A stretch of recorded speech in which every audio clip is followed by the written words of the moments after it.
will not be attending the January 22 Ram Mandir consecration event, and while giving out the reasons for doing so, one of the things they have said is that we are abiding by the Supreme Court judgment and honoring the sentiments of millions who revere Lord Ram. Deepak and Shivani join me from the ground.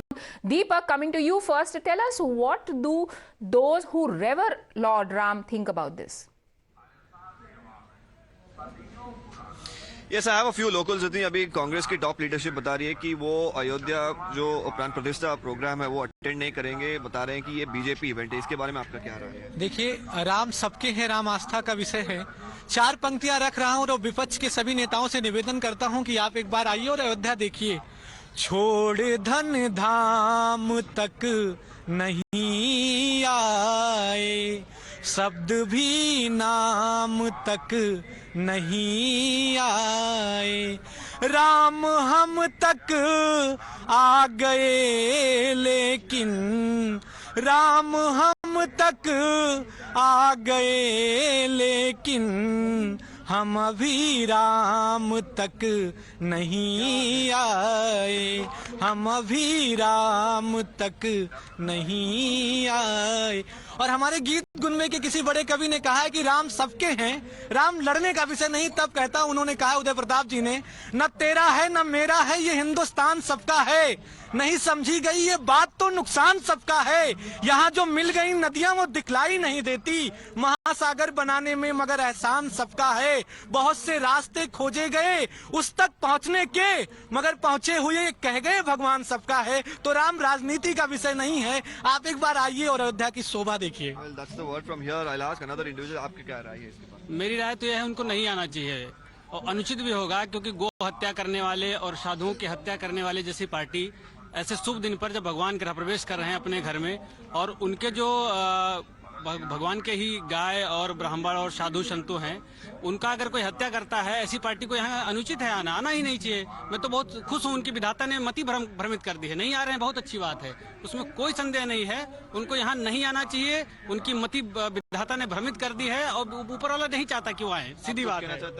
ऐसा है, कांग्रेस आ सकती है, ऐसा कोई बड़ी बात नहीं है, क्योंकि राम भगवान सबके हैं। यहाँ आना चाहिए उन्हें भी, क्योंकि प्राण प्रतिष्ठा हो रही है यहाँ पे, तो सबके लिए है। सभी आ सकते हैं यहाँ पे। Well, it's a mixed opinion here. Some of them, of course, in their own way, trying to say that Ram is for everybody, and they should come. Some of them believe that they shouldn't because of certain instances that they are mentioning. But of course, it's a mixed bag of reactions. But on the ground, of course, for the people, it makes no difference. Politics makes no difference. It's the Astha which is bringing them here to Ayodhya. All right, Shivani, is the same sentiment being echoed by people around you as well?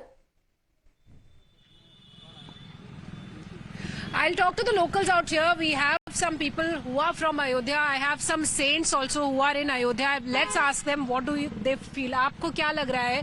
Congress के जो बड़े नेता हैं उन्होंने अस्वीकार कर दिया निमंत्रण। उनका कहना है कि बीजेपी और आरएसएस का ये उनका व्यक्तिगत मामला है। फिलहाल ऐसा नहीं होना चाहिए। ये एक धार्मिक प्रोग्राम है, इसको आप राजनीतिक पार्टी से कैसे जोड़ रहे हैं? ये क्या मोदी जी के घर थोड़े बन रहा है, योगी जी के घर थोड़े बन रहा है? ये मंदिर है, यहाँ पे देश के मतलब सारे हिंदू का आस्था से जुड़ा हुआ है ये। तो आपको क्या लग रहा है? आप भी ऐसा ही मानते हैं कि किसी एक पार्टी का अनुष्ठान नहीं है? नहीं, किसी एक पार्टी का नहीं है। वैसे सोनिया गांधी एक कैथोलिक है जो बहुत कट्टर होती हैं। आपको क्या लग रहा है? एक हमारे साथ संत भी हैं, आपको क्या लग रहा है? राम जी, जय श्री राम। सबसे पहले तो मैं टाइम न्यूज वालों का आपका भी धन्यवाद करता हूं कि आप भी यहाँ पहुँच गए हैं अयोध्या में। ये रामलला की नगरी है और श्री रामचंद्र भगवान जी का प्रोग्राम है, मंदिर उनका है। कोई मोदी जी की शादी तो लगी नहीं है जी यहाँ पे कि मोदी जी ने स्पेशल इनविटेशन सोनिया गांधी को देना है या राहुल गांधी को देना। ठीक है जी, यहाँ मोदी जी की शादी तो है नहीं कोई लगी हुई कि योगी। तो उनका ये कहना है कि ये आरएसएस और बीजेपी का इवेंट है। आपको क्या लग रहा है? आप ऐसा कुछ नहीं। के बारे में भी देखो ना, ये कोई आरएसएस और बीजेपी वाले का भी कोई खास घर का मामला नहीं है। ये सभी का प्रोग्राम है और इसमें सभी को बढ़ चढ़ के भाग लेना चाहिए था। और उनके ना आने से क्या संतों में आपको लगता है नाराज? हमें उनमें वो तो हमें नजर में आना भी नहीं चाहिए। अगर वो आने वाले होते, वो यहाँ कुछ करने वाले होते, तो आज से 500 साल का मुद्दा ये आड़ा नहीं होता, 550। So this is the sentiment out here in Ayodhya, where everybody is awaiting Lord Ram's homecoming, but the Congress leaders have now declined the invitation. So these people say is Congress that unaware of the reality on ground, or is there more at play behind the scenes? Because it looks like less of a coincidence, this coming just on the day when Akhilesh Yadav, an ally of the Congress in the India bloc, refused to accept an invite for the temple consecration on January 22. We'll explore that question further up ahead, taking a very quick break.